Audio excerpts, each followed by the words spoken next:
20 or 30 years ago, we had a full, thriving black business district. Now it looks like a graveyard. What the heck happened, y'all? This episode is going to make your stomach hurt, so brace yourself.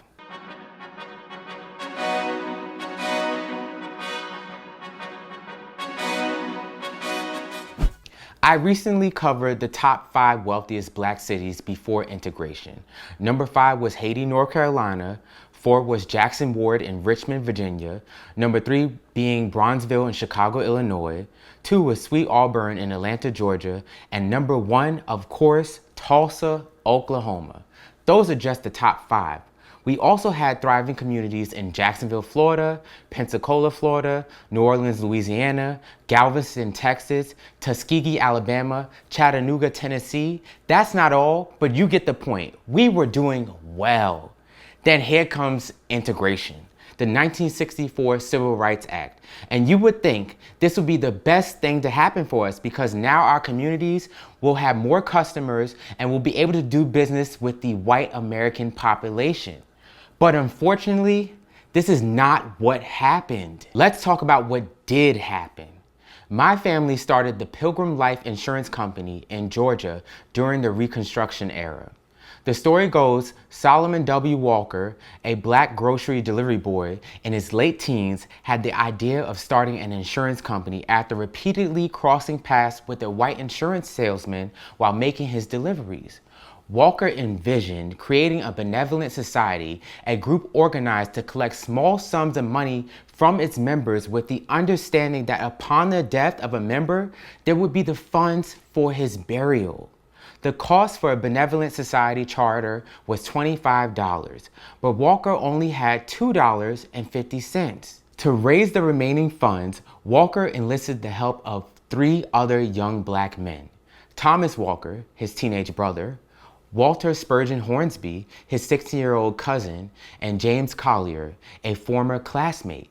The young men received help and guidance from Hornsby's father, the Reverend Thomas Jefferson Hornsby, who offered his home as the office for the new organization. And in 1898, the Pilgrim Benevolent Aid Association was born. My great-uncles, Simon Franklin Bynes and Chester Arthur Bynes, are not mentioned here. But Simon became the traveling executive for the company, and he traveled to Savannah, Waycross, McRae, and many other cities to establish offices. You see, our families had been connected for generations by this point. We were connected through our white ancestors as well as our black ancestors, on and off the plantation. The White Walkers, Hornsby, and the Bynes families were on neighboring plantations within Burke County, Richmond County, and the Augusta area. There was the A.C. Walker plantation where our cousin, the world-famous preacher, Reverend Charles T. Spurgeon Walker, was born. There were the Bynes plantations and many others. These families were well off, considered among Georgia's elite. The white enslavers did allow some of the family to learn how to read and write, which was illegal during this time. Reverend Thomas Jefferson Hornsby was one of the pastors for the plantations. Knowing how to read, write, and do arithmetic would have been considered a privilege at this time, and it provided them with an advantage after emancipation. So, in its first years of operation, Pilgrim experienced steady and substantial growth. A financial crisis arose in 1905 when the state of Georgia passed a law requiring all benevolent associations to place on a deposit a sum of $5,000 for the protection of policy or certificate holders. Neither Pilgrim Benevolent Aid Association nor the few other local benevolent societies were able to secure the required fee. In order to comply with the new law, these companies merged their resources and converted to the Pilgrim Health and Life Insurance Company. Pilgrim continued to prosper after the merger. By 1916, the company had 58,000 policyholders in Georgia. In 1917, Pilgrim created an industrial straight life department designed for working class employees in manufacturing and industry. These policies were issued in small amounts, usually for less than $1,000, with premiums collected by an agent on a weekly basis from the policy owner's home. In 1923, Pilgrim began issuing policies in Alabama as well as 7 years later in South Carolina. In 1930, Pilgrim increased its capital stock to $100,000 and expanded its portfolio to write ordinary insurance up to $5,000. Ordinary insurance policies had a higher face value and were sold to people in higher income brackets. In 1931, Pilgrim acquired Georgia Mutual Life Insurance Company of Augusta, and in 1938, insured the finances of the Mutual Relief and Benevolent Association of Columbia, South Carolina, saving that company from financial ruin. In 1951, the company received a license to operate in Florida. They were flourishing. By Pilgrim's 50th anniversary in 1948, the company had paid more than $14 million in benefits to its policyholders and beneficiaries, while providing jobs for more than 700 Black Augustans. By 1962, Ebony magazine listed cousins Walter Spurgeon Hornsby and his wife Hattie as one of the top 100 wealthiest Negroes in America. For most white families who established their wealth during this era, their wealth doubled with the following generations. They have trust, assets, and for the most part, they are doing well today. This is what we call generational wealth. Now, why didn't this happen for us? My cousin, Solomon William Walker II, has an answer. During the early years, our forefathers pretty much had a captive market. Pilgrim found it difficult to expand outside the Black community. As integration began to change the face of the marketplace, white-owned companies were able to cross over and begin to write more business in our community. We didn't have that luxury in the white community. They didn't find us as good people to do business with. Let me say that again. We didn't have that luxury in the white community. They didn't find us as good people to do business with. Wow. But that's not the only issue we face. After desegregation, the Black-owned financial institutions and the businesses that depended on them for credit were also deeply damaged by the misallocation of bank bailout funds.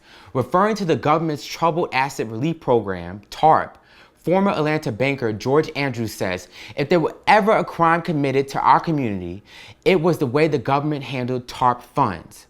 According to a 2013 study of TARP investments, Black-owned banks were 10 times less likely to receive bailout money than non-minority-owned banks. Black Americans suffered disproportionately from the predatory lending practices of big banks and from the reform measures put in place to contain banks that had become too big to fail.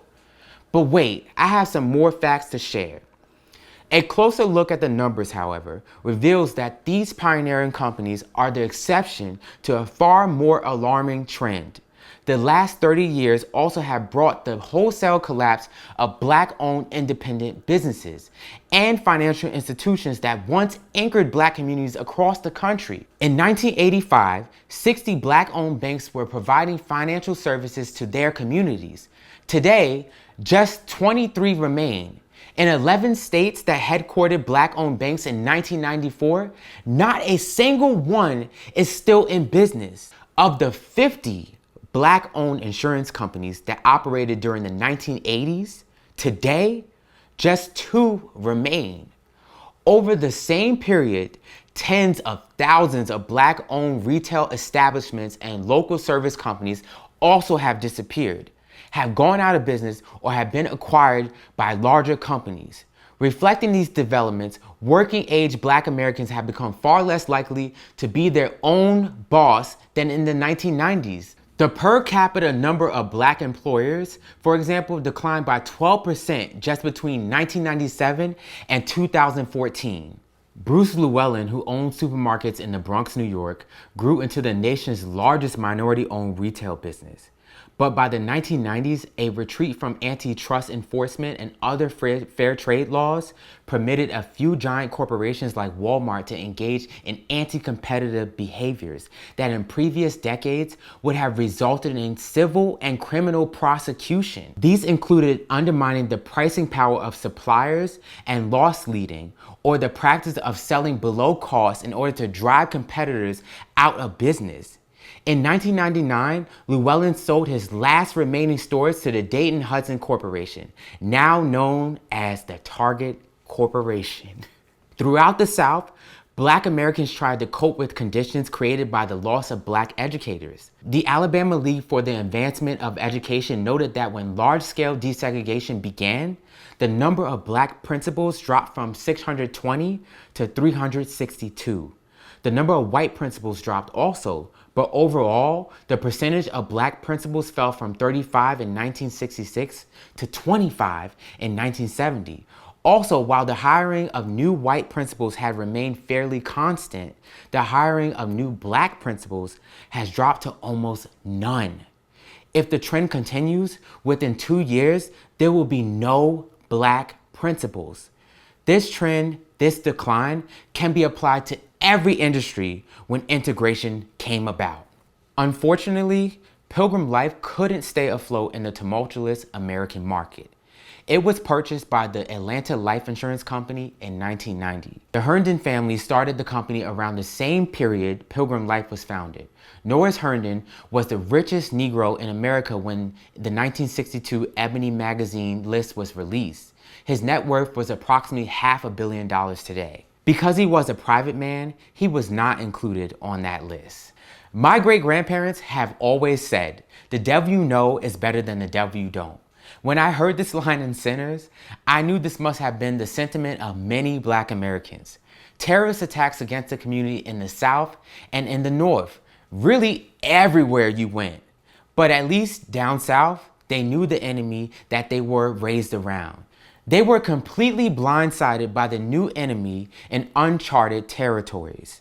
In New York, in Chicago, in Boston, all of these cities attacked Black American workers and their families. From redlining to intimidation to homes being underappraised, denied proper living accommodations and jobs. My aunt worked hard to be a nurse in New York City, and when she went to apply for her first job, she sat in the lobby waiting to be called into the doctor's office for her interview, just to sit there all day after he interviewed everyone else, and on his way out, that doctor told her they weren't hiring Black people. You do everything right, and some people find a way to blame it on you. Are we victims? No, because we move forward. We persevere no matter what. My aunt still became a nurse, but what if she wasn't that strong? What if they all treated her that way? Despite being denied jobs that we are qualified for simply because you are not the right hue, or not the right ethnicity, or don't speak the language, we keep on.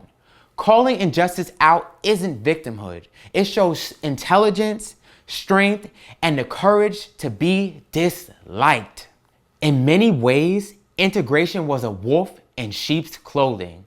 Because injustice was allowed to run rampant, integration completely destroyed us. There is no other way to put it. Thank you for watching American Hidden History, and stay tuned for more.